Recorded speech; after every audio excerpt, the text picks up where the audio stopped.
Hey, what's up, everybody? It's Mikey Wine, aka Gundamoniumworks. How you doing? It's on this hump day. How's it going, everybody? Welcome into another build night with Gundamoniumworks. And the reason why I'm going to be doing another build night is because the current project is still in primer. I was painting, doing some primer on the Battleroid, the Max Battleroid, and it seems like everything that had a seam, I just must not have done it right because all the seams are showing up after primer. And it's just like the Quinlan row was fine. Let me bring up comments here just in case anybody's talking. Maybe it was the color of the plastic because it's all white plastic, a little harder to see the seams. And so sure enough, as soon as I prime everything, I've got seams to address. So those parts are still over there in the booth. So tonight's going to be another build night. And so I went in and grabbed a random kit from the backlog that we're going to be building. Last week it was the K2SO. And I actually finished that one up. There was really not a whole lot to do left. Just about the arms, and it was real simple. And so it's done, and I've got it sitting right in front of me here. But I've also got another pretty cool kit. Hey, what's up? How you doing, Nick? Good to see you. Whoever else is in here, we got two other watchers. Don't know who's talking. If anybody's talking, say hi. Let me know you're in the room. And so, yeah, we'll go down. We'll get this thing started. And then we'll... hey, what's up, George? He's in. So let's get started here. I'm just going to go and do the intro, and we'll make it official.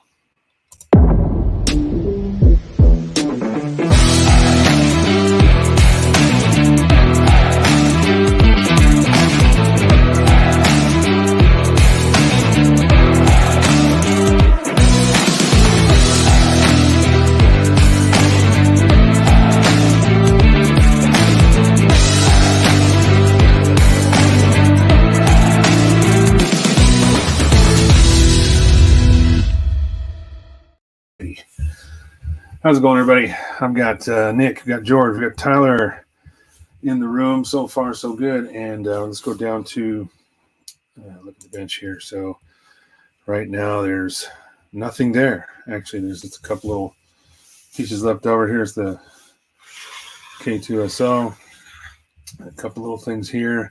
I don't know if you can zoom in and see what that is, but that's an indication of what we're going to be building tonight. So without further ado, let me just go down to the close-up, and we'll take a look at the K2SO. Pretty cool little kit. I like it. I tried to pose it a little bit on the stand. It's a little wonky because it's only holding on to 1 foot, but yeah, I like it. I like the way it goes together. Actually, these joints it's pretty cool. The joints on the elbows and the wrists, they're all hollow, so it's kind of cool the way they designed it to match the bench is nearly naked. Yeah, well, it's because I'm starting something new. So I'm going to put that aside. I'll save him for paint another day. Let's talk about what we're going to build. If you looked at the cover photo for this week's stream, you'll know exactly what it is. Boom. Great Mazinger. So, and this is what you see right here, actually, is the head. I kind of got started a little ahead of time here. And the brain condor. A little tiny thing, man. I'm telling you. So let me just pop it open here to where I'm at in the book. See everything. So the way this goes is you have to, if you have this little ship flying on its own, you got the nose piece that goes on there. In order to put him in the head, you have to pop off the tip here. And then this goes right down into the head like so. So pretty cool. I mean, I like the colors too. The plastic is really got some nice color. There's a really deep purple and a pretty bright clear red for the chest piece, the wings. It's a really well done kit. One of my friends had already built it once and painted it and everything, and I'm sure this will get the paint as well. So anyway, what's going on, everybody? How you doing? Time in. Julius is here. He just stopped in, said hello. Anybody else say hello? And we're just going to start building. once I get all the seams fixed on the max battle ride, we'll go back and start painting that. Once I get all the paint done, then I can continue building that, and we'll see some more progress on that project. But for now, we're just doing some basic build stuff. Pretty fun. Any questions and put them in comments, I'll answer them. I try to keep up as long as we get more viewers in here. Sometimes it gets a little chaotic with the amount of comments all coming in at once, so I'm going to do my best to keep an eye on it. So I've already built the head, and looks like we're ready to start the arms. So let's get going here.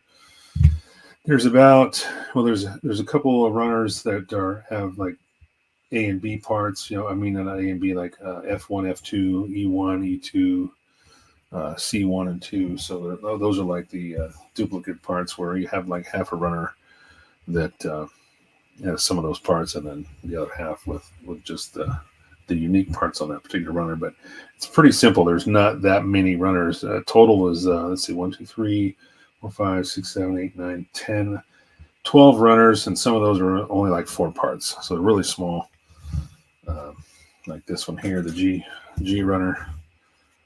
Really small, only 4 parts per. But then you've got like the C runners here with all the blue parts, and there's like 1.5 of these. There's like another one of this section here, just 1 part for the hands, and you don't actually use some of that. There's most of the parts on all the runners are used except for some of the hand parts. There is another section for the base, and it's like nearly every single piece. I can't believe, like, the size of this runner, and nearly everything is not used.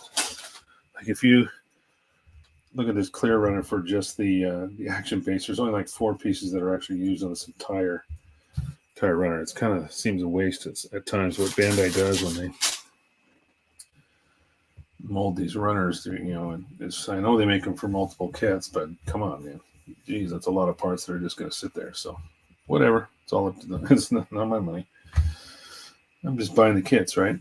So topic of discussion, let's see. We were talking, I was a couple of guys I was on the AmFam chat with, and we were talking about bootleg kits or third-party kits, and I typically don't buy third-party kits anymore. I bought a Chinese, the Elin Cassatria years ago, and that was a real nightmare. I mean, with all the wiring, it was just a pain in the butt. Every time I did a step, I had to go back and test the wiring to make sure it didn't break a wire or something like that. So, and there was fit issues and stuff like that. And it seems like every single person that's had experience with any kind of third-party kits or bootleg kits typically have fit issues and stuff like that. So I like to buy, when I buy kits, I like to buy kits from that actual, manufacturer, like Bandai, Hasagawa, and a couple others like Wave, Tamiya, all the name brands basically. And there was an argument, not really an argument, but it was somebody kind of said, well, what about your Tomahawk? Isn't that a third-party kit? Well, yes, it is. It's a resin kit, but it wasn't copied from somebody else. That was actually sculpted and designed and built and molded by the manufacturer, even though there might be a licensing issue there because it's Macross. But I know that Moscato Hobby Models has his way of getting around by rename, just like kind of like what Chinese kits used to do. They would rename the kit something slightly different, so as to avoid any copyright infringement there. So anything short run will likely have problems. Yep. And that resin kit wasn't without its problems. That is for sure. So but I was able to fix everything, all the blemishes and stuff like that. So anyway, let's get started here. I'm gonna pull these F runners down off the wall. Behind me I've got a pegboard that's behind the camera, so I hang everything hang all the runners on the pegboard. Makes it easy, keeps the bench clear. I don't have a bunch of clutter, and then I can just work away. I might actually take, because of the camera, I'm going to reposition this slightly. Let's see. Yeah, maybe right. That's too much. Let's come back to right about there. There we go. It's a little more comfortable rather than being tight up close to my body. And then later on, if I go back down to the close-up view, it'll go back to the original position unless I update with the software. F2, F111. Okay. So I am going to start cutting parts out here.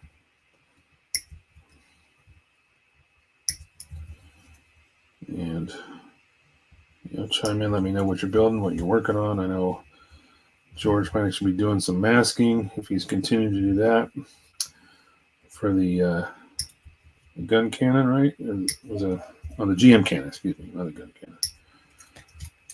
The GM cannon, and I don't know what Nick's working on.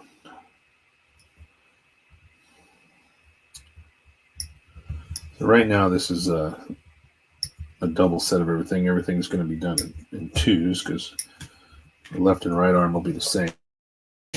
So let me just cut now multiples of 2 on all these shoulder parts. So I think that's what this is. Yeah, it looks like the shoulder.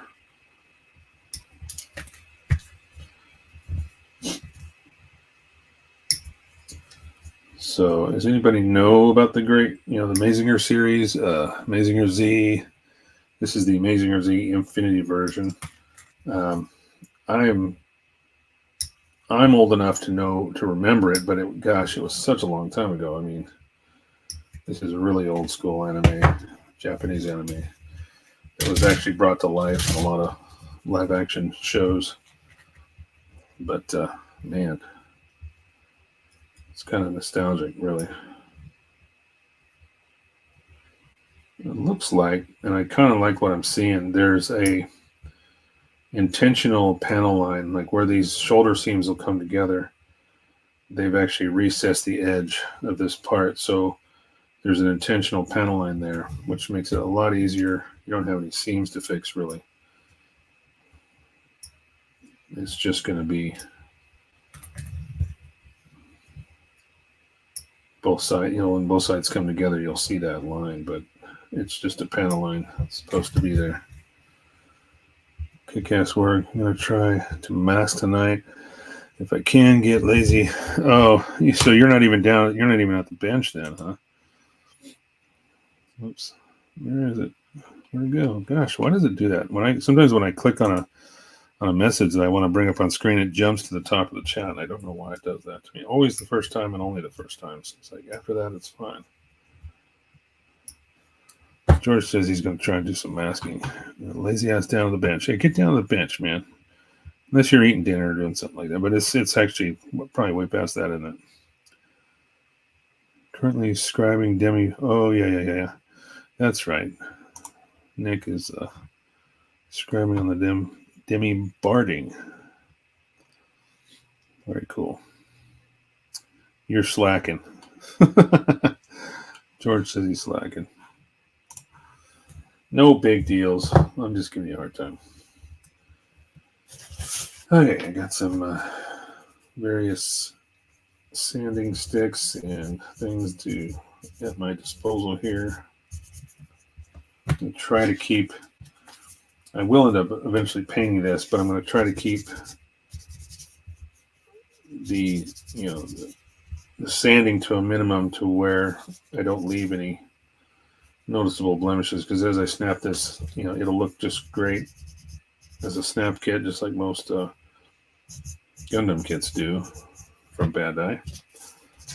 So I'm going to be using some high grit sanding sponges like the 600 here, maybe even the 800 on some of these ball joints and stuff. So when I'm done, the sanding, scratches won't actually show up very much. So I'm just taking them down with this. It was a 180 stick, but really it's been used up so much, it's probably more like a 240 or 320. It's not as aggressive as it was when it was new. I'm just taking down a majority of the nub with that, and then it's polishing it with the 600.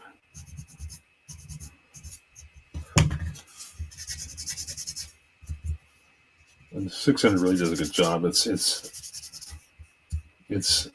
light enough that it polishes to a point, but it's also still has enough bite that it will take down any remaining little scratches there. Actually, oh, those are different.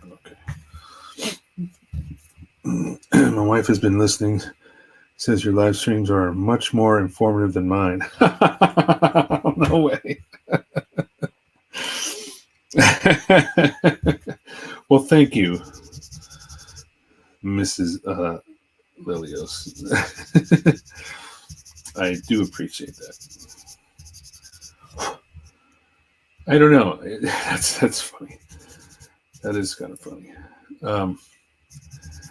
I did notice that what I was doing especially when it comments, and I started thinking about what it would be like for someone who was watching this later, because not everybody catches the live stream. Some people come back and they'll watch it a week, 2 weeks, a week, or a day later. It doesn't matter.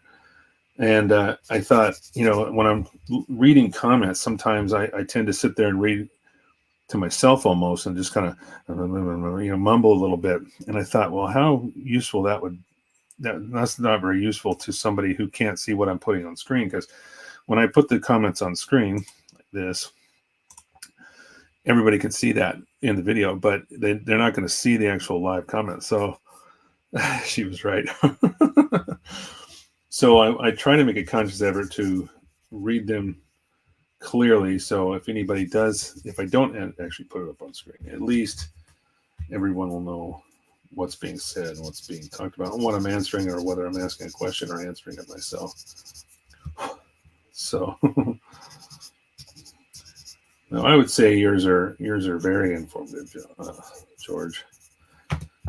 We both have our own little styles to broadcast. Now I've upgraded like my camera system, and I've done some of the things to try to, because if you go back to 2 years ago and you look at where I started with this, I think it's been about 2 years already.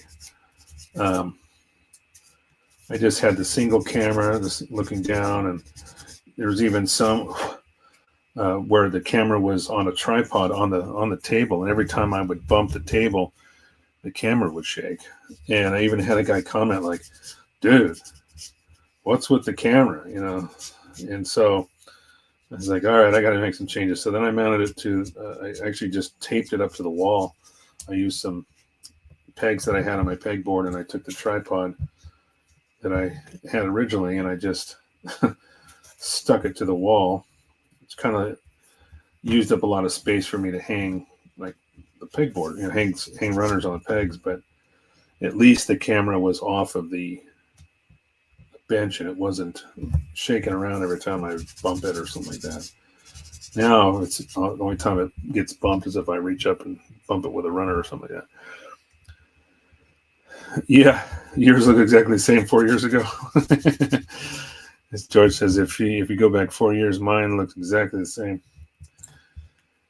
Yeah, you've got your setup. That's the way it works. It's awesome. Your setup, whatever works for you. You got the camera to one side. So I tried to make a few upgrades and changes as time went on.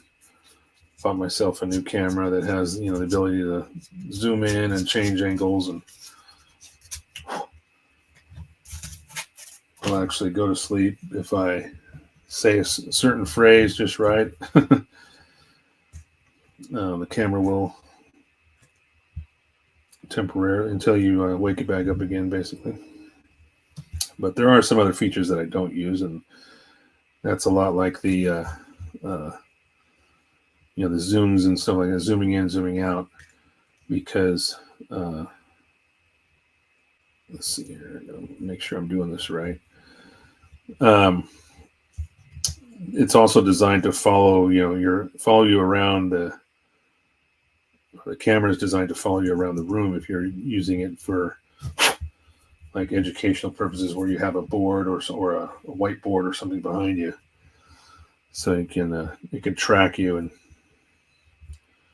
I can actually have it follow my face as well and move around the room. I've actually demonstrated that once on one of the live streams. I did that once. Worked pretty good, but it's at an angle.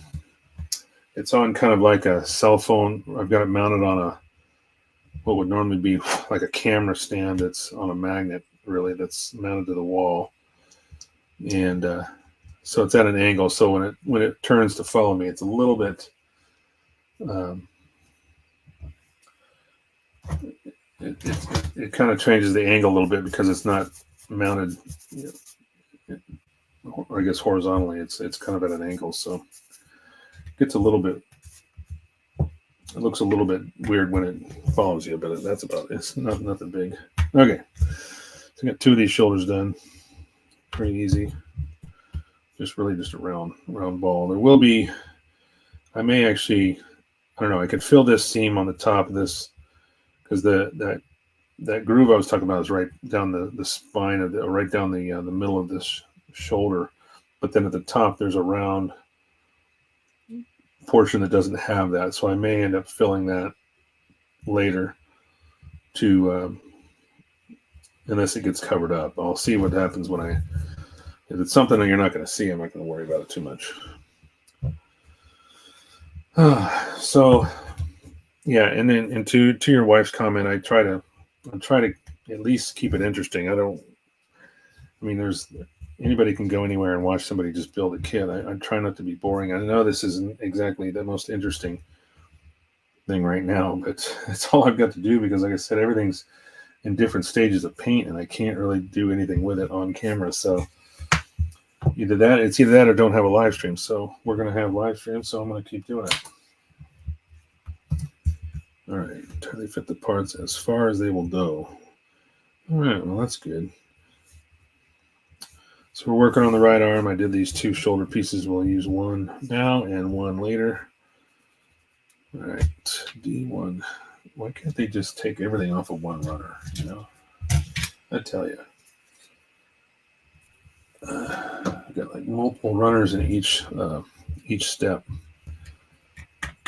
F1. Where's my F1? Oh, that's the silver bits, I think. Oh, that's the D runner. Where is my F runner? That's E. That's E1 and E2. Oh, I've got it in my hand. Okay. So that's the D runner is what. Okay, the D runner is the silver parts. All right. 21. There it is. Yeah, this is one of those that's not too terribly complicated, so something nice that we can spend time just building, snapping together, not worrying about how many weeks this thing might go back in the box, and once I get to all the paint to a spot where I can actually do some more work, then this will probably go back in the box if we haven't finished assembling it. If I get it all completely assembled, then I might just throw it in the case, because I've got a shelf where all of my there's a few kits there that are just snapped only and nothing painted. What's the question? How long do you think it will take to snap up that beast? So we were just talking about that. I don't know. It's like I said, it's not, there's not a lot of runners. It's an HG, so by Gundam standards, it's minimal frame, if anything, internally. It looks like, I guess it has a little bit of an inner frame, but most of the stuff just comes together in either clamshell type halves or stuff like that. So I don't know. Depends on how much I look. If I get distracted by the. What's up, Michael? Michael Libero is in the room as well. How you doing? Mike. Good having you, as always. I don't know. Good question, George. I think a few hours, solid hours. If I wasn't doing a live stream with some of that, I just focused on just cranking it out, I could probably do this in a day. I don't know. I typically don't think about how long something takes, because real life and everything gets in the way. Especially, I was going to talk about that too. Especially this time of year. I mean, as many of you know, my mother passed away last year, just around this time. Actually, it was in February.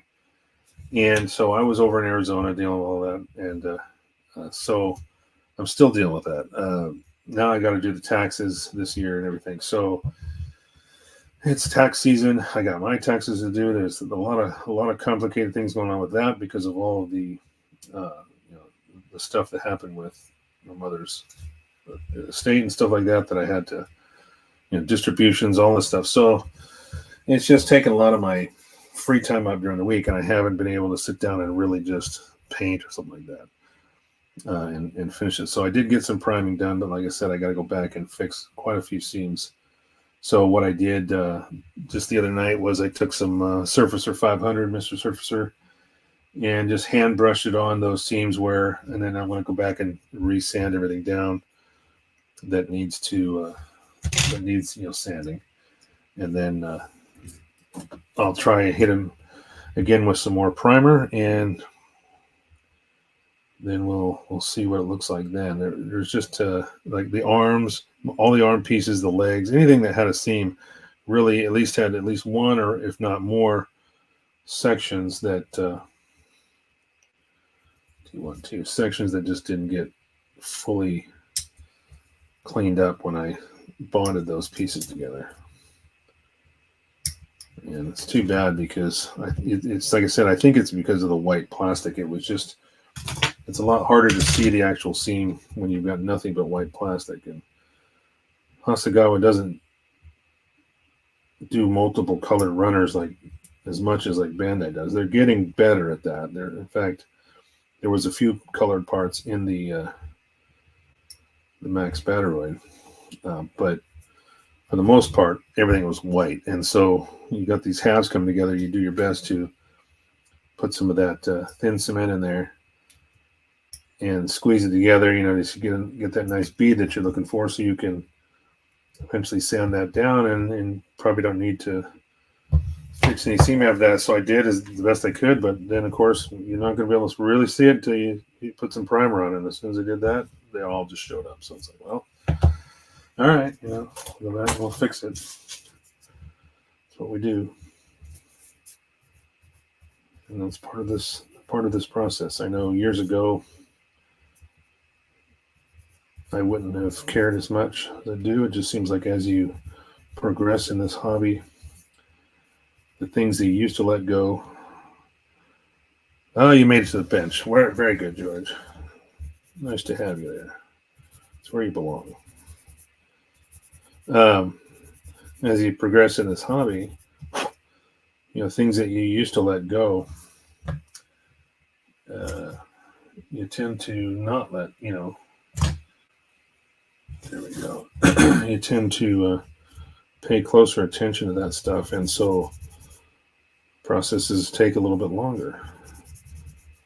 I think I said this either last week or the week before. I was like, I used to crank out a master grade Gundam kit in like once a month, and that was paint, decals, everything. And now, it might take 3-4 months, just because life, of course, and then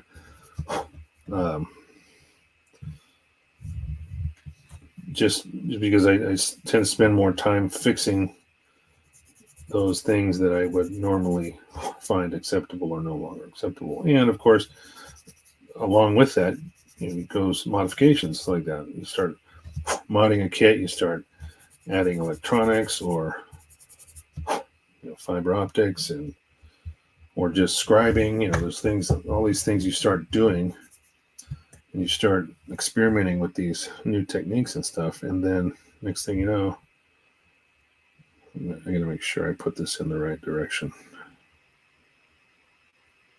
Okay, so that goes forward. And so, as you start doing this, it's just those things take time, and eventually, you'll get done, but it takes you a lot longer. All right.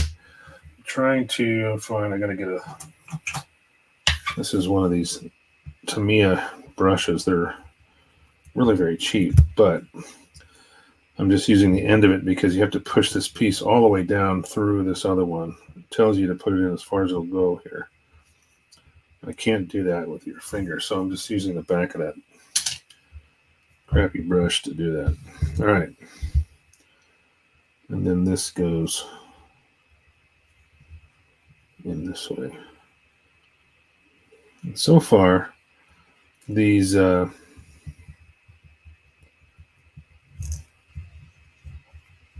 way these parts fit is really quite simple. There's not a whole lot to it. Again, because it is an HG, considered an HG kit from Bandai, so it's going to have minimal, if any, inner frame. But then again, it's not a Gundam, so it might have quite a bit more internal pieces. Well, actually, no, because I can see the way it's going to go. It's mostly just halves and stuff because you don't have an inner frame and then armor pieces going on the outside. It's all in one. So George, you're still masking the GM cannon, right? You did some painting and now you're going back over it again. Last we checked, I think. I watched, I think, most of yours this morning. Well, listened to it, really. Because if I don't catch it live, what I usually do is put it on the car for whatever 45 minutes or so, as I'm driving. Usually gets me most of the way to work. Yeah, see, so this is like the bicep, I guess, is what it would be. So instead of there being an inner frame and then these armor pieces on the outside, it's really just one solid piece. Oh, shit. And I just realized what I've missed. I got to separate these because I was supposed to pop the shoulder in first. Okay, no big deal.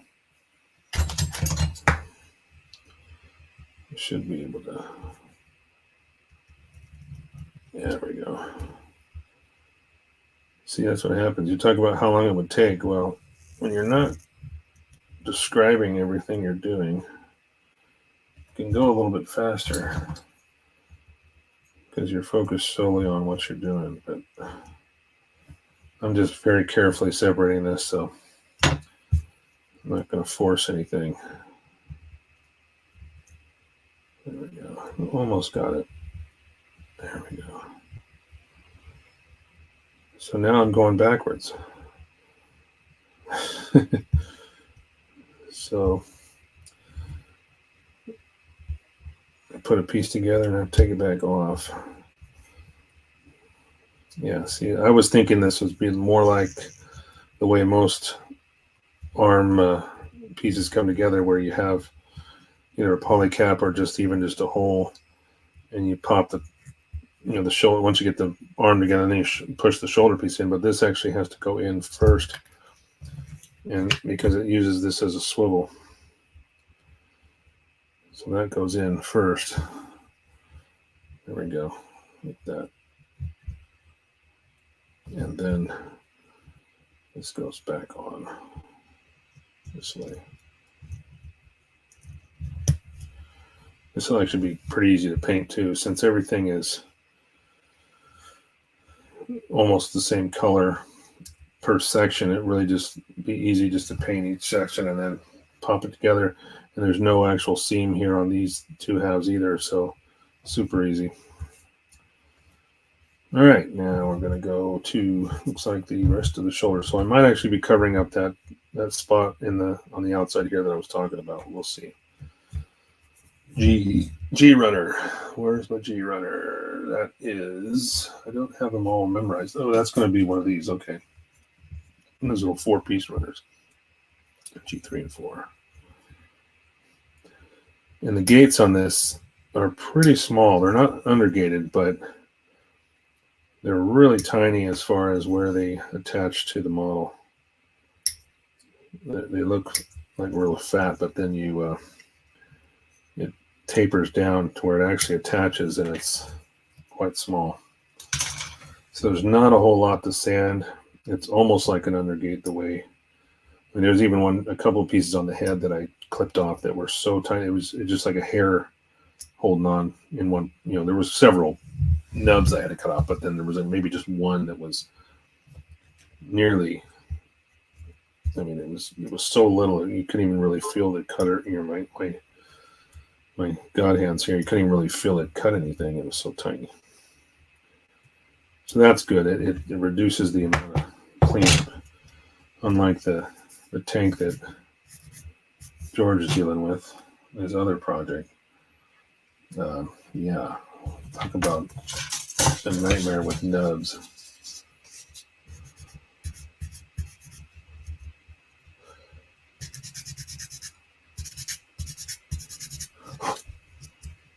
All right. Got 8 people watching. We're doing good. Nice, easy night. Anybody? See, last week was Easter, wasn't it? Yeah. Anybody have a good Easter for those that celebrate? We went.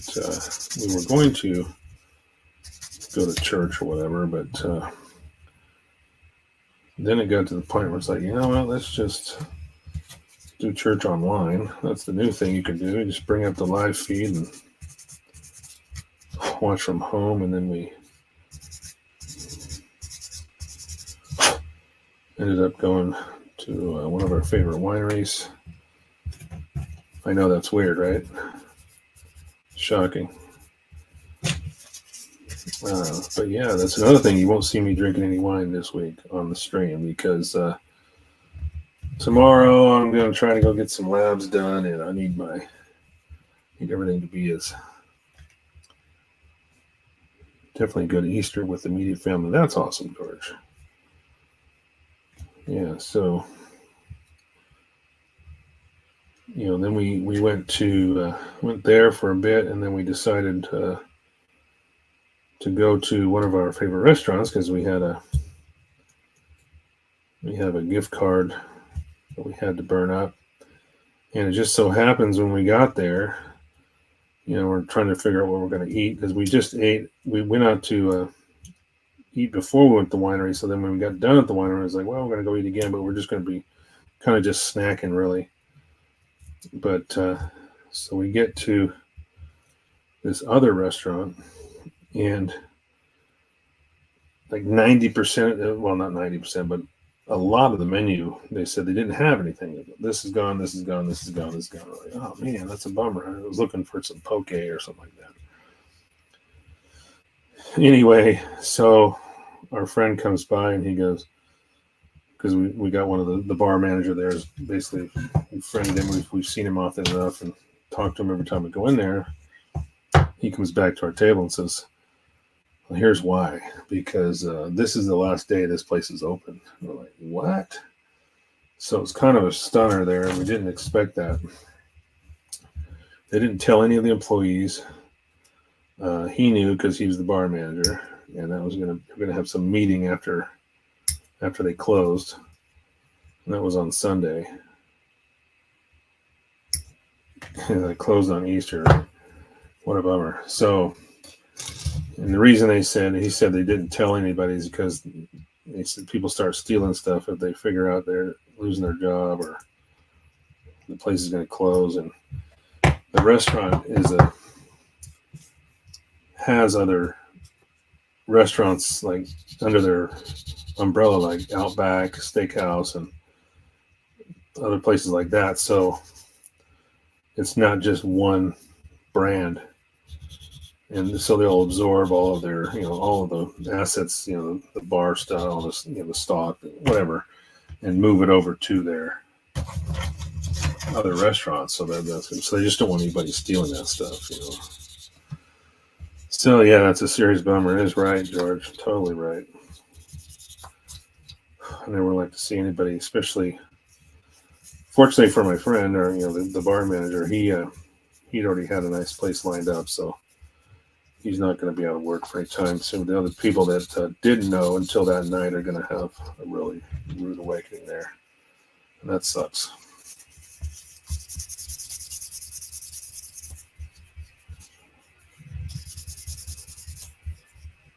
Fortunately, in my industry, skilled labor is hard to come by. And especially after COVID, nobody wants to seemingly wants to work anymore. So I'm trying to fit this shoulder together. Yeah, that shoulder is going to be completely encased, so we won't actually see that spot at all.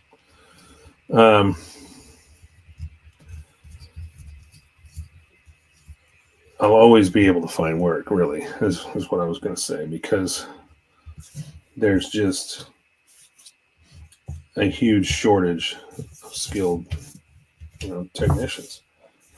And, sadly, there's a bunch of young kids that have been fooled into thinking once they get into this industry, they're going to make $100,000 their first year, and spend a bunch of money and go to these colleges, these automotive tech or whatever, these different technology colleges, and then they just they don't unfortunately they don't. Oops, which way am I supposed to go? Oh, that's left arm. That's right arm. Where's the forearm for this side? Are we supposed to do? Oh, okay. I didn't do all this over here. There's supposed to be two more of everything over here. So I started building one of the shoulders. I thought it was, a page at a time, but it's basically both arms are being assembled side by side. That happened to our favorite French place. We had like 300 in gift cards. Oh, no. That sucks, Mike. Yeah, I know. We just, had they been closed, I mean, like I said, there's 4 other restaurants or 3 other restaurants that we could have gone to and used that same card. It was kind of like, one gift card that has like all the labels on there. But it was just kind of, that would have sucked had we not actually been able to use it. Oh, man, that's a lot of money. Hopefully you didn't buy those gift cards. I mean, still sucks, but hopefully it didn't come out of your pocket.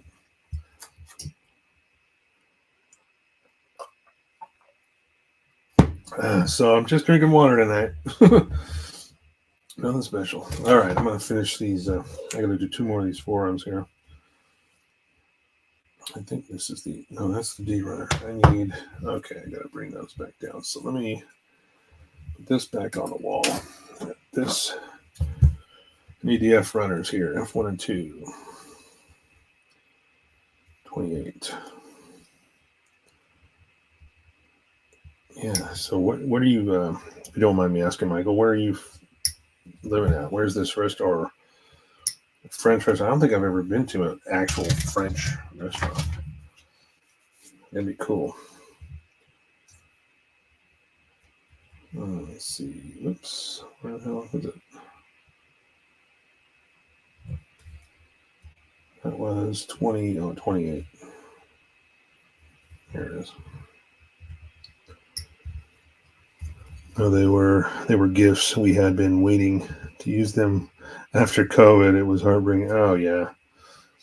Yeah, COVID took its toll on quite a few restaurants, unfortunately.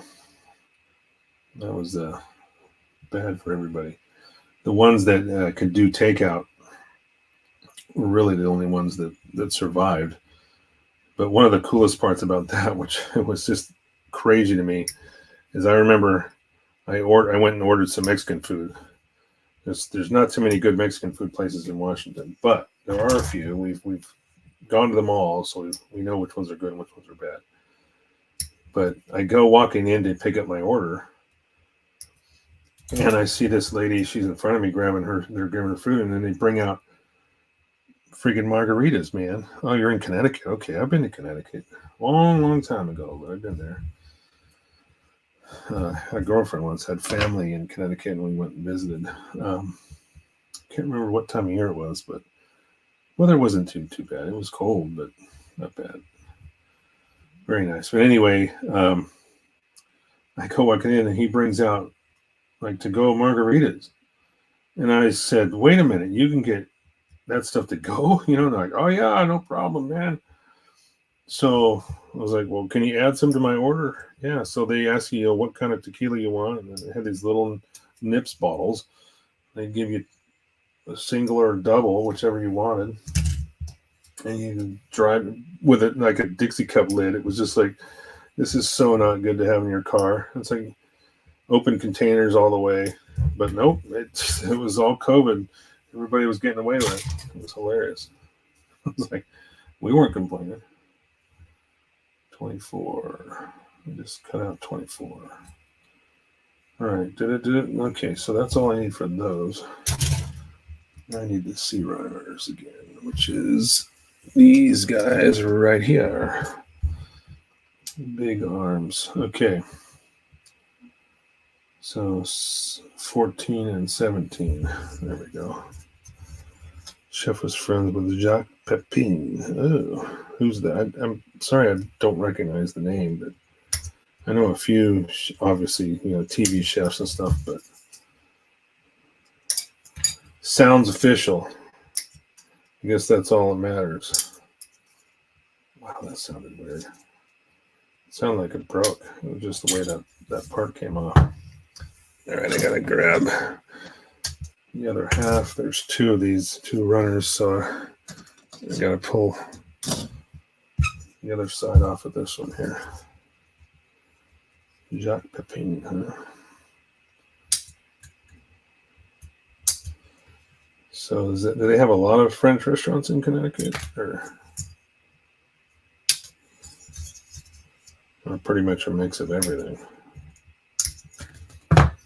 I don't remember. Like I said, it was so long ago. I can't even remember where I ate or what we. Oh, that's what it was. A piece of the air bubble in the runner. So when I cut that part off, it just flew. Okay.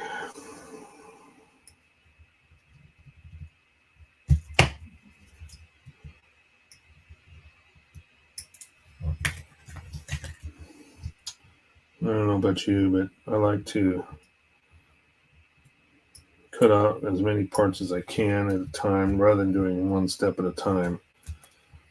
I'll look at, however 10 or 12, whatever parts comprise that entire portion, and I'll try to cut everything out. So I'm doing all the cleaning all at once and then assembly all at once. That's my process. Looks like there's going to be a seam down the outside of this arm, right where this fin is. So I'm not sure. There's going to be a few to address during the process, if and when this ever goes to paint.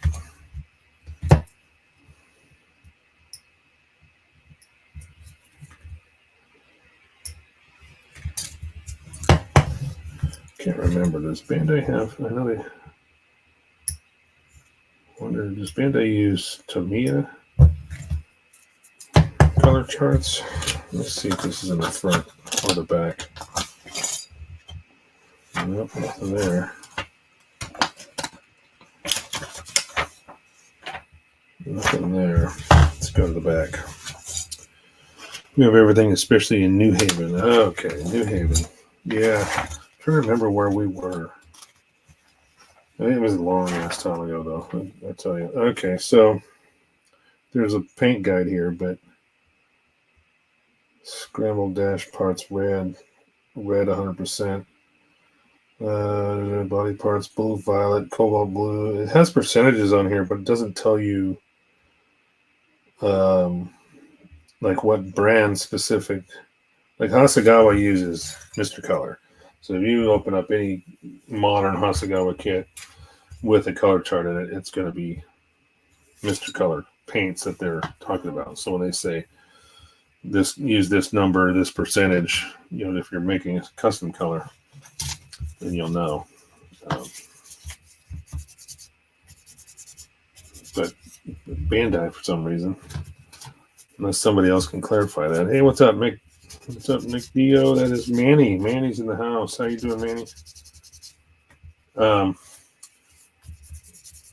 If anybody knows differently and can clarify on if Bandai uses any specific brand when they talk about their colors, because even that color chart that I just looked at didn't have any numbers on it, like color numbers or anything. It just tells you use this color and this percentage, but where you get it from, I guess, it's up to you.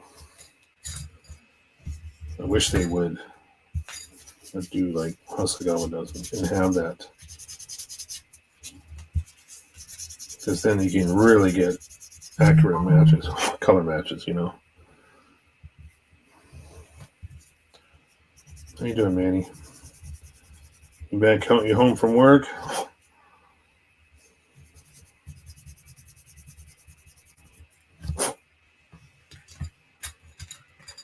Mr. Voidbringer, also joining us. How are you, sir? Good to have you as always. Thank you for joining in. For those coming in late, we're building a Great Mazinger Z Infinity version from Bandai. It's HD kit, 1/4 scale, according to the box. Again, it's Mazinger Z, so I don't know, it's pretty big. If it was a 1/100, it would be pretty large, because I looked at the size of this. You know, if you look at the little tiny cockpit right there, and right between the crown there, that's the cockpit for that brain condor. So that's pretty small. So 1/4, this thing would be pretty huge in real life. Sent you a link for the color chart and brand. Oh, you know what, Manny? Now that you mentioned that, I think I've seen this. Okay, I really appreciate that, but I wouldn't be surprised if I've seen it before. I just completely forgot about it. Actually, the one that I'm thinking of, maybe it's the same that you just sent. Oh, what's up? Brian's in the house. How you doing, Brian? What's up, kids? What's up, children's? It was a color conversion, but it was more of, you know, how you could get one brand to match another brand as far as colors. Is that the one that you're talking about? Because it was like, if you take, let's say, Mr. Color number 2, that's just gloss black. So the Tamiya equivalent of that would be X1 or X2 or whatever their gloss black is. Is that the chart you're talking about? Hey, what's up, Chris Pabs? How you doing? Gosh, I got almost the entire crew in here. I was wondering if that was the one that you just sent me, because I think I've seen that and I had it somewhere.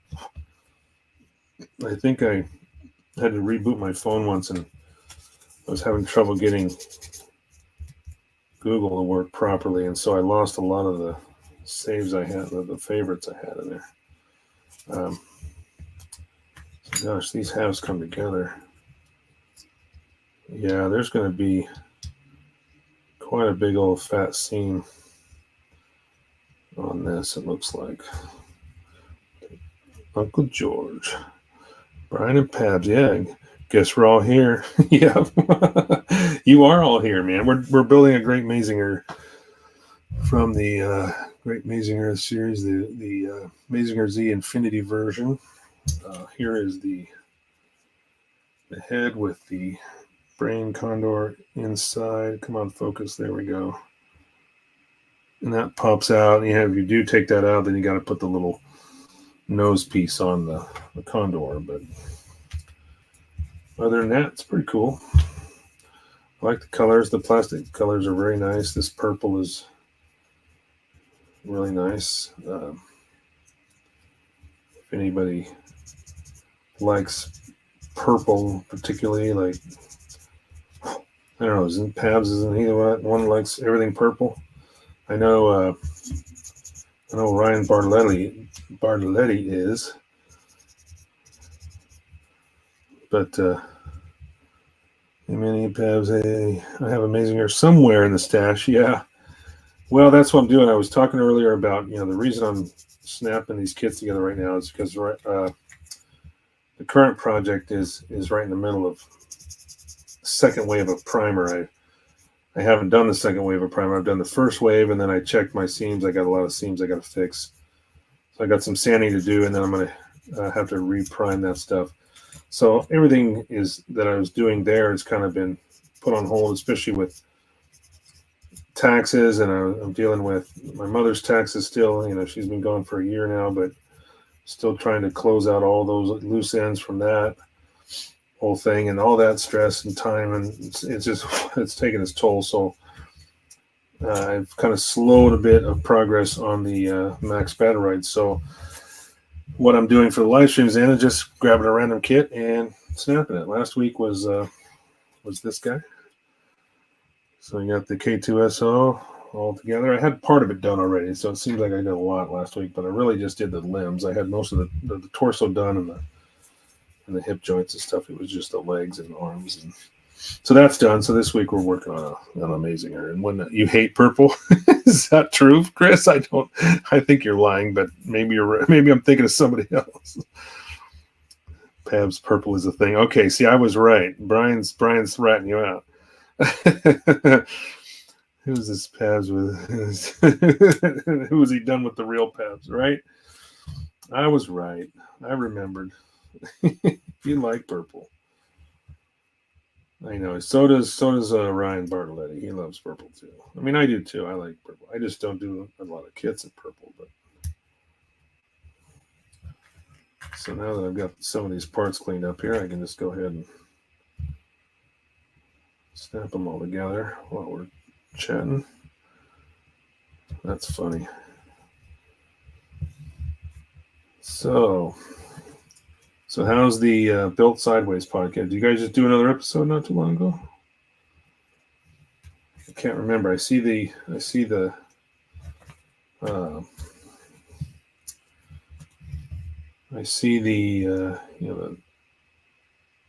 the posts come up with everybody, that's on Instagram or whatever, showing the latest episode, but I don't always get to listen to it live. Okay, I've got to be careful here. Doing a lot of talking, not a lot of paying attention. To make sure I'm putting this in right. Okay, it looks like that goes right in like that. Now this is going to have to go on here first. Wait a minute. There we go.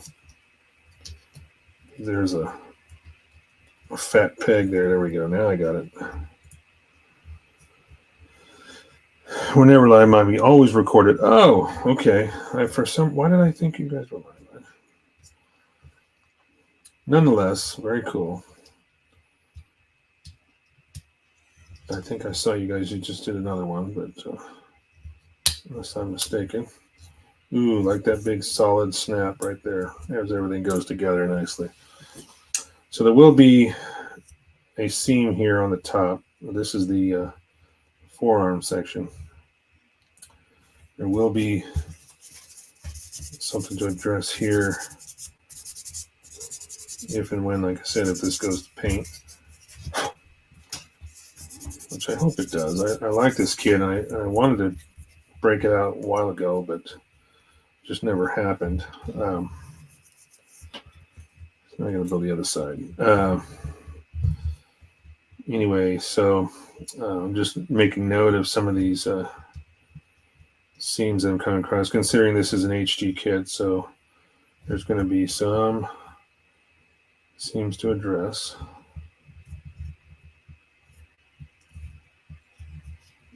Come on, there we go.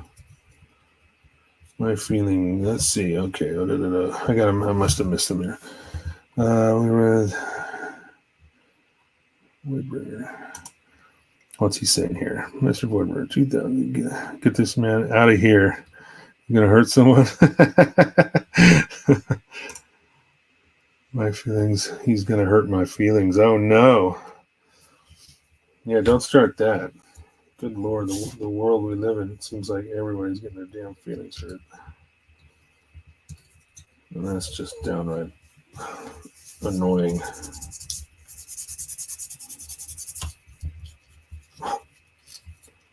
Not too bad, because the way they designed this kit, there's kind of a sharp edge almost where these two halves come together, and that's where the seam is. So it's not too difficult to fill in. Okay, so now I've done that. I got two more parts, and then I can start building the other arm here. Put the C runner out again, which is, oh, that's these. That's the purple pieces. So I still got more purple in there. 11 and 12. All right. Got two on each of these runners to cut out, and then we'll at least have one arm done. I'm sorry, I made a fuss. Now, children's, since you guys are using that to describe the people in this room. Now, children's, you must, everybody needs to get along. It'll make you sit in the corner and hold hands. That's what timeout used to be when we were kids, right? Make us hold hands with the person we were having a problem with. We didn't get to sit in the corner and stare at a wall. We got our asses beat. That's what happened. This almost looks black on camera. It's actually purple. Let's see here. It shows up a little bit better with the green behind it. But once you get it over there, that's purple there. Got that sheen to it. All right.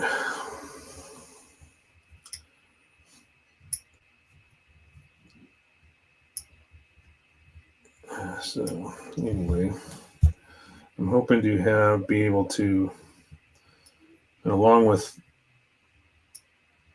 I keep squirreling here when I say I start a sentence and then I start thinking about something else.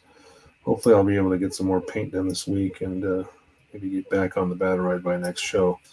But along with all of the taxes and all the things I'm doing for the estate and stuff, I've also got to service my cars. I did my wife's car last week. I got to do my car this week. I got to put my summer tires on. So just all stuff that real ass shit that gets in the way. Oh well. Here's what it is. But it sure beats paying somebody else to do it. Especially if my work will allow me to do it there. As I mess with this, okay, I'm going to put this on screen. Webbear says, as I mess with this G-frame 14 mini Bandai kit, I hear they printed the direction in the inside of printed the directions on the inside of the box. They used to do that long time ago, so early, little SD Macross kits and stuff were like that, where they had the box. You basically just open the box and the kit was so small, it was really just one page of directions, and yeah, they would put it on the inside of the box. How old is that kit you're talking about? Is it relatively new? Because that would be like going back to the good old days when they used to put the instructions on the inside.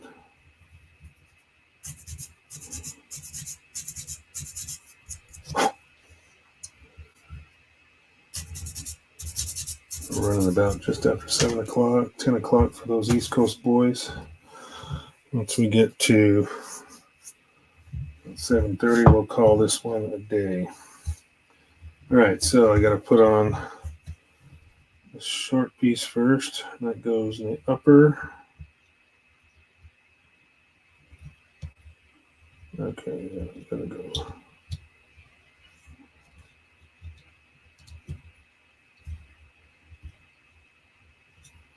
Guess that's how it goes, yep. All right. And then this one. So that completely encases anything. Yeah, so there's really no inner frame at all. It's typical HG technology, which is fine. No complaints there. But they still have a good deal of detail, and the way the parts go together, they're doing pretty good at covering up most of the seams. Just on the outside of the arm here, but really the only thing. The inside's completely seamless there. Okay, now that I've got both of those, now I can finish what I was doing here. So I have the shoulder for the right arm, and this is supposed to pop down right into, there we go. So there's the shoulder and the elbow. Well, not super tight fit.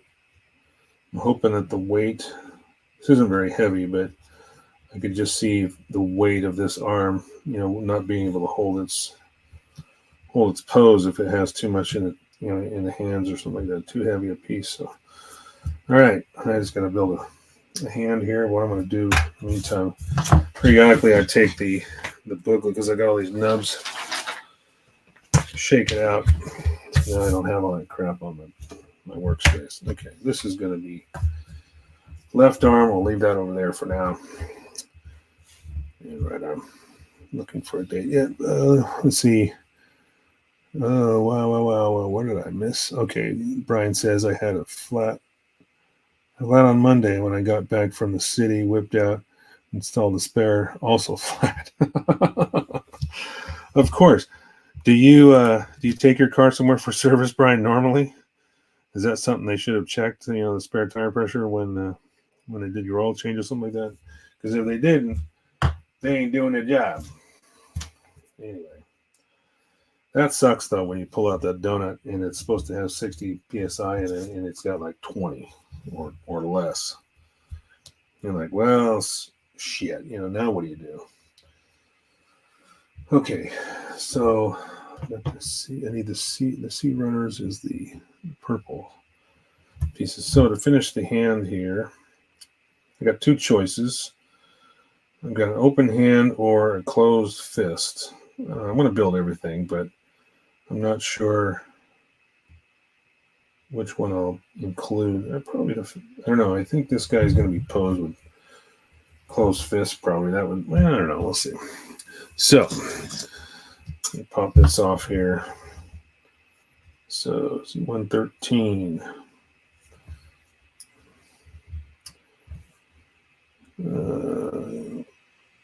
I'll bring by wife's Mercedes E300 over because it needs service. I don't work on Mercedes. I don't like that fine German engineering. Yep, that's what I'm talking about.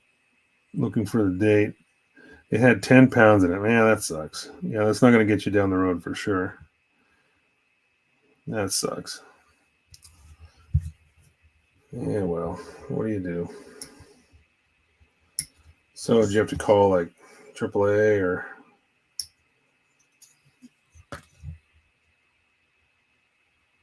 Wait a minute. Oh, that's B3. That's the wrong thing. I was looking at C1. I don't need this. Oh, wait, no. Yeah, I messed up. Okay, I got the wrong runner.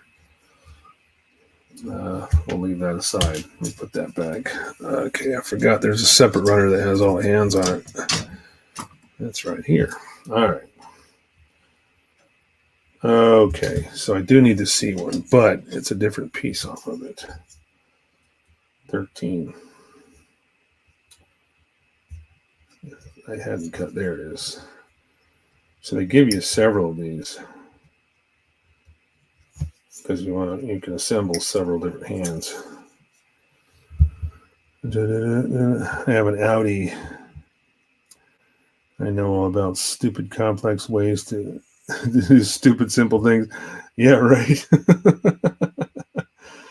think it was ever used in the entire life of the car. Probably not.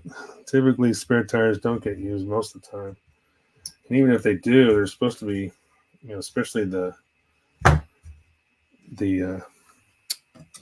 donut style, they're supposed to they get you 50 miles at 50, was it 50 miles at 50 miles an hour? That's only how fast you're supposed to drive on it. And then you're not supposed to use it ever then. And once you get to your destination, that's it. You're supposed to replace it. And some of those manufacturers don't even offer a replacement tire. They want you to buy the whole thing. Yeah, you're probably right. It probably was never used. I mean, at Subaru, we've got most of the cars have donut spares unless it's a turbocharge.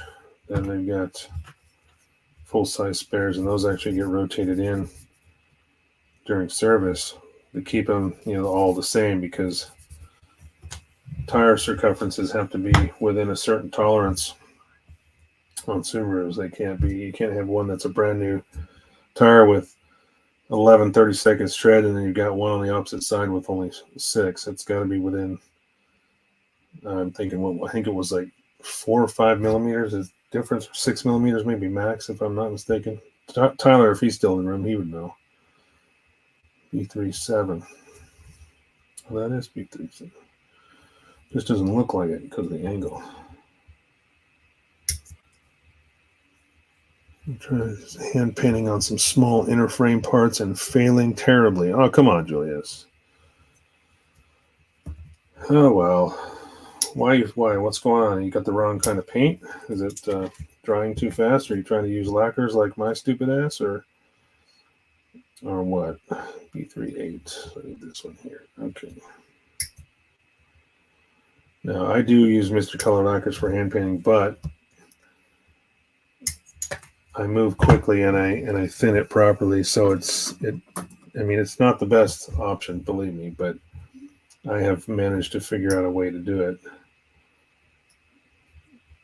Still come out okay.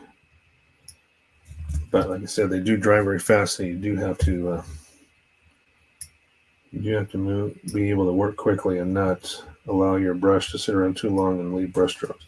So using leveling thinner helps quite a bit, because the paint will level out before it dries, assuming it's not halfway there before because as you're sitting there working on the piece, that your paint is drying on you while you're trying to paint with it.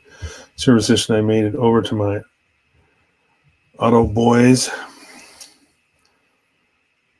I'm on my way to having full set of new tires by Monday. Yeah, that's what I got to do on Saturday. What really sucks is that my car uses run flats because it's a hybrid, and there's a rear drive unit that drives the rear wheels, so there's no space in the back for a spare. So they use run flats, and so I have a set of run flats for summer, and I have a set of run flats for winter. And each set, 4 tires, cost me over $1,000. Yahoo! That's what I get for owning a Lexus. No, the tires are what they are. It wouldn't matter what kind of car they are. They're especially the winters. Those are Bridgestone Blizzaks. They're probably one of the best winter tires on the market. And we get enough crappy inclement weather here to justify having those good ones. Using Mr. Color and leveling thinner, it just looks like something a toddler would do. Oh no. Oh gosh, are you doing you're trying to do is it really small, really fine details, or is it a larger area? Because I only typically try to hand paint with the Mr. Color stuff on small areas. Because I don't know. I just know if you do a large surface with Mr. Color, you're going to pick up all those brush strokes. But if it's small details, you can usually get away with that. Well, there's your problem there, man. You drive a hybrid. Yeah, but I get 42 miles to the gallon. How much do you get, Chris, in your Audi? I guarantee you it's not 42.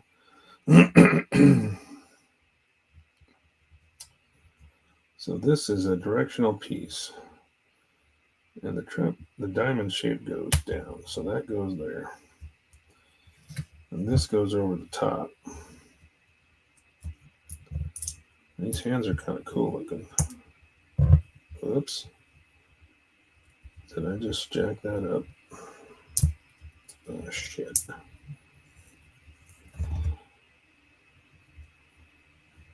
Ah, fuck. Okay. Wasn't lined up when I tried to snap it together. There we go. 23 when it rains.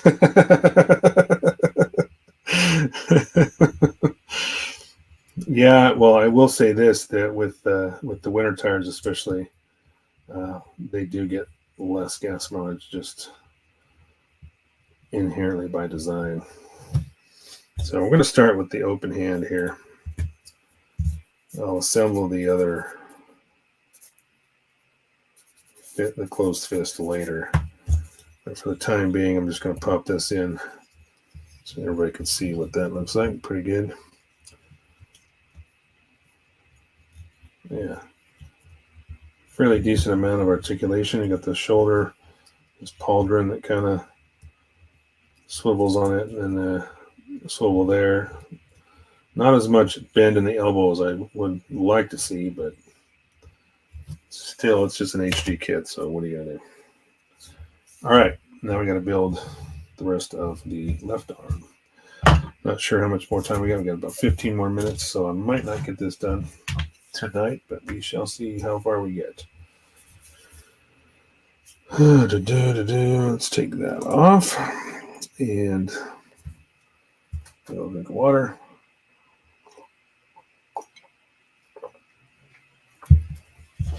Yeah, so yeah, tomorrow I'm getting some lab work done, so making sure and I got to fast, so I'm going to be able to maybe eat breakfast, and then I got to not eat for the rest of the day so I can drive to the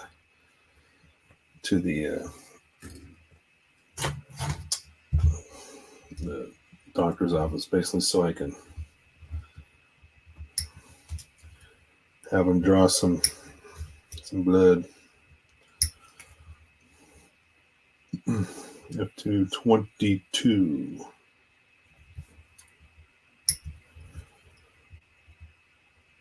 So I don't want to be drinking any alcohol tonight, just for that reason. So D2.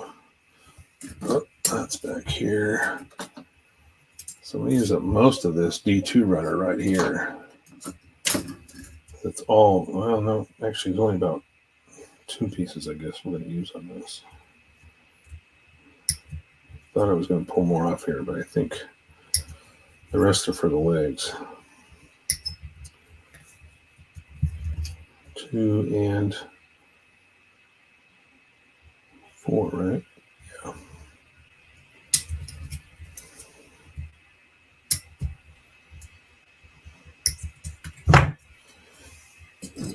All right, that goes back up on the rack. Now I won't do what I did the first time when I was assembling this part. I actually put the other half together before I put the shoulder in. Lesson learned. We won't do that a second time.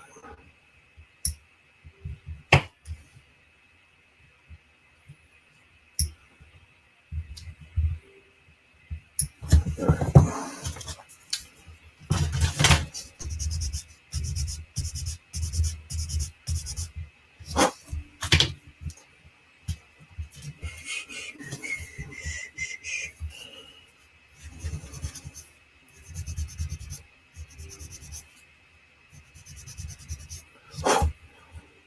I think that I'm pretty sure once the taxes are done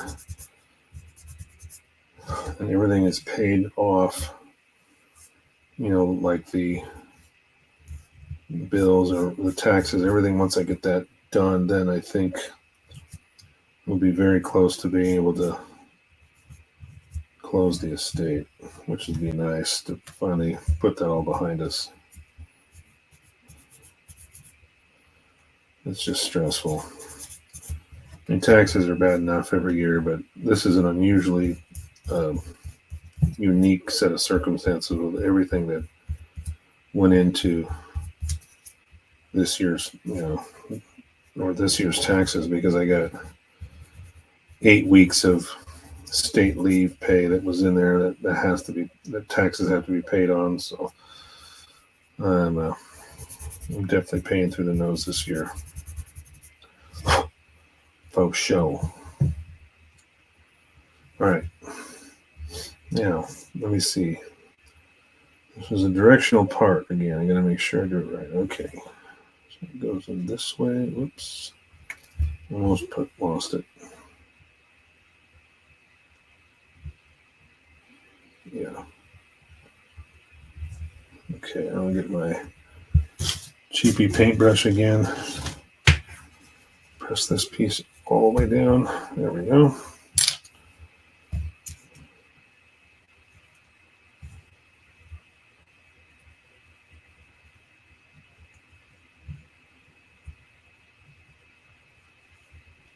This goes in like so. Then now we put the shoulder on, and then this piece goes on. So a little bit quicker second time around.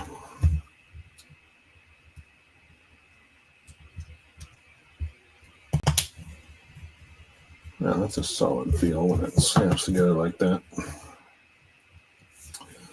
All right, and we got the G runner again.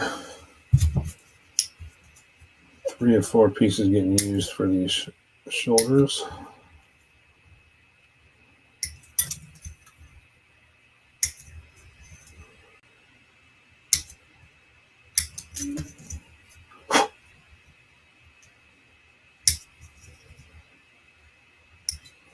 Some of these gates are really tiny, but they still need a little bit of cleanup. Okay, so that can go back on the wall.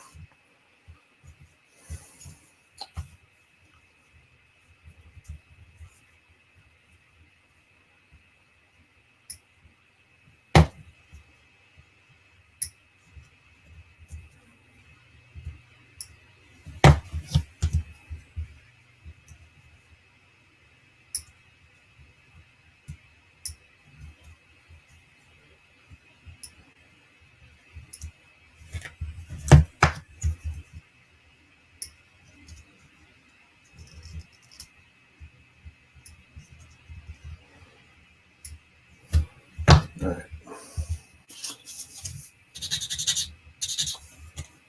Actually, I'm going to take the 240 first.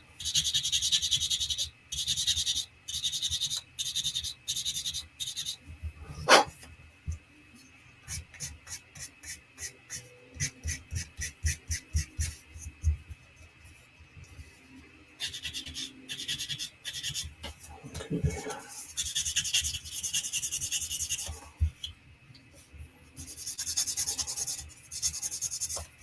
Yeah, definitely have to paint this. There's just no way around it because this black is meant to be really polished, but I'm using, I'm only going up to 800. I'm sure I've got some other sponges that go up higher than this. I guess I could just polish the crap out of it, but for the sake of just building tonight, I'm not going to go get that involved with it. I'm just going to take down the nubs as best I can and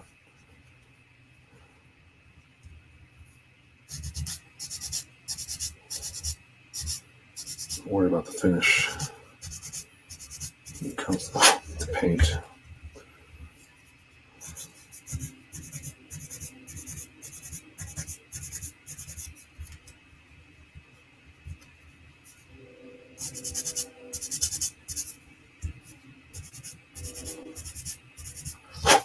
All right,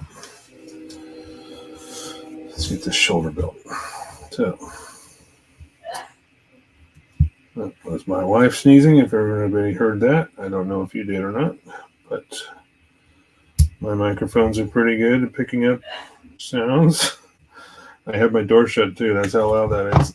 I don't know if you guys can hear that. don't know. Is Brian still here? I don't know. Is he? I don't know.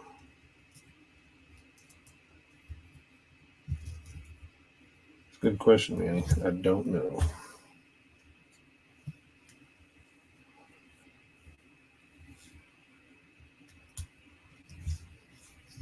I do like the way that outer, that pauldron there on the shoulder kind of locks everything together.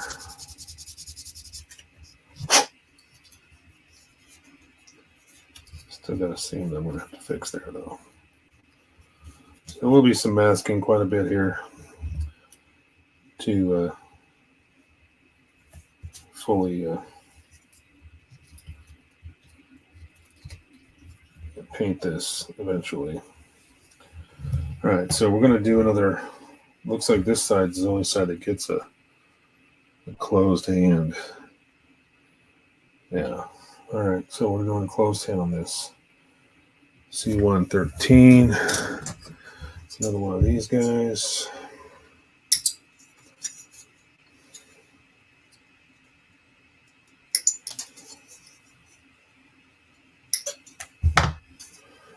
Back on the wall. I need to be 3, so yeah, we actually get a posable thumb on this one. Well, sort of.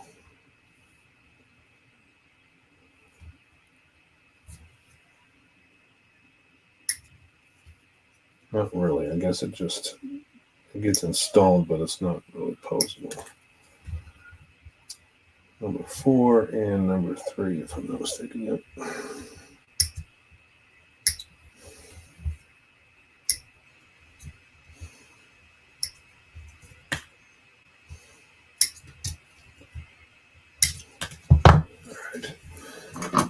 Back on the wall. I'll leave these parts on the wall, even if we don't, depending on how much I get done with paint this week.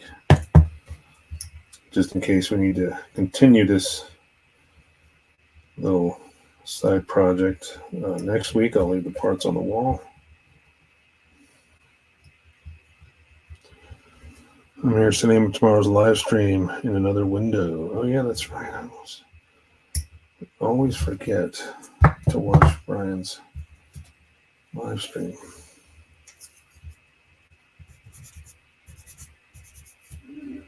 I gotta make a regular habit of doing that.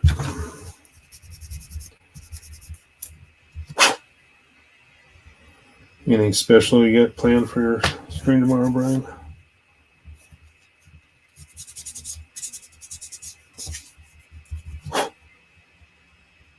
Oops, I missed it.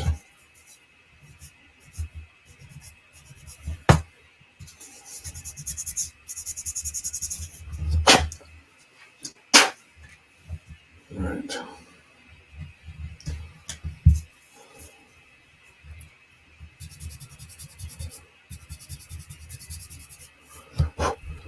Yes, I'll be there. Question: which part of smooth on is the hardener, A or B? The plastic resin is not completely hardening and remains soft. Ooh. It's a good question for Brian. Yeah, I don't know the answers to that. I'll put that up here, even though I'm going to be the one answering it. Sounds like she gagged. No, she just sneezed. Just sneezed, Pam. That's all.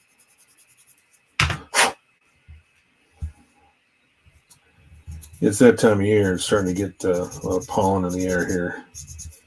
The cars just get covered in this yellow powder. You know, it's just like, oh god.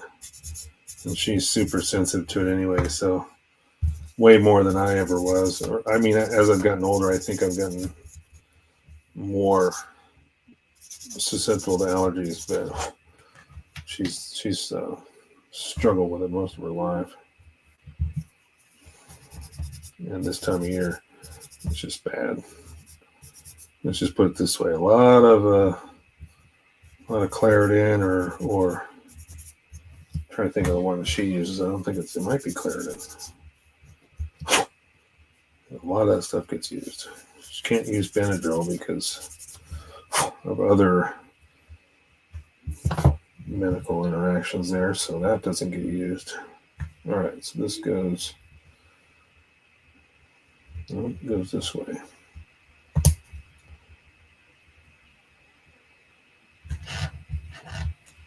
Oh, okay, that's just the other part of the thumb, I think, that folds over. Yeah, it goes in like this.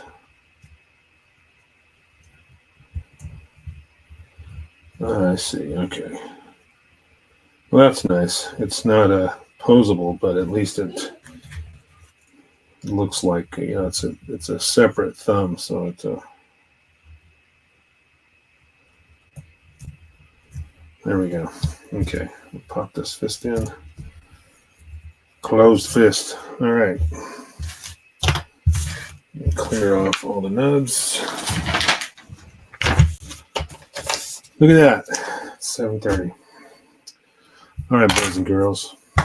Back out here. So we got 2 arms done and the head. Part of a fist I cut out by accident. So I'll save that. I'll put, oops, that doesn't go on there. Put that later. Okay, let's back up here. Take a down look. Starting a new build and catching up with Paul and the boys about what he's been going on. I say, hey. No, that's kind of funny, Pavs. Now we're singing a song. Maybe a few different things. Improper, let's see, put that on screen real quick. Improper ratios. Old product, tend to do that, but high humidity. And yeah, sounds like it's everything that affects paint's the same way as your resin as well. Well, boys, you guys will have to continue this discussion on your own. I'm gonna finish up the live stream here. So let's go back and look at my face and say, hey, thank you everybody who joined in tonight. I really appreciate each and every one of you. As always, I do. I really, really do appreciate the support. So I'm going to try to get as much as I can done as far as seam fixing for the Bataroid, and hopefully most of the straight colors go down. It's mostly all one color. It's actually Mr. Color 316, I think, is the majority of that kit, along with some steel for like the feet and some gray for the vans. There's not a lot of multicolor, so there's going to be a lot of quick parts of the assembly. If I get the seams fixed, then I can do some painting. Because hopefully by the end of the month, I want to have that Bataroid completely assembled, and then I can start doing the cell shading on it. But we'll see. Not sure. Fantastic, great chat, Mikey. Yeah, look forward to seeing some of y'all tomorrow night. All right, Brian. Yeah, we'll make sure. Go check out his live stream. It's is it called the Kodakai's? Is it Workbench? Is that what it's called? I can't remember the name of it. Throw it up there in the chat, and I'll make sure I put a shout out before we go. And go check him out for sure. Like and subscribe to his channel as well. And give the support where support is due. Anyway, thanks everybody again. Be good humans, as always. And call your parents. Just do it. You'll thank me later. All right. So Kodakai's Workbench. There you go. Number 188. Is that your episode number? Wow. 188. Damn, I'm not even close to that. I think I got like 56 videos, or 55, 50. I don't know. Or it's in the 50s, something like that. All right, you guys. We'll talk to y'all soon. See you next week. And yeah, we'll let you know. Hopefully, you'll when you see the next live stream pop up at a time, I'll have a description on there. You'll be able to see where we're going, whether we're continuing with the Mazinger or getting back to the Bataroid. So talk to you guys soon. Yeah. Let's see. I got to do this one right here. Take it easy, guys. Peace out.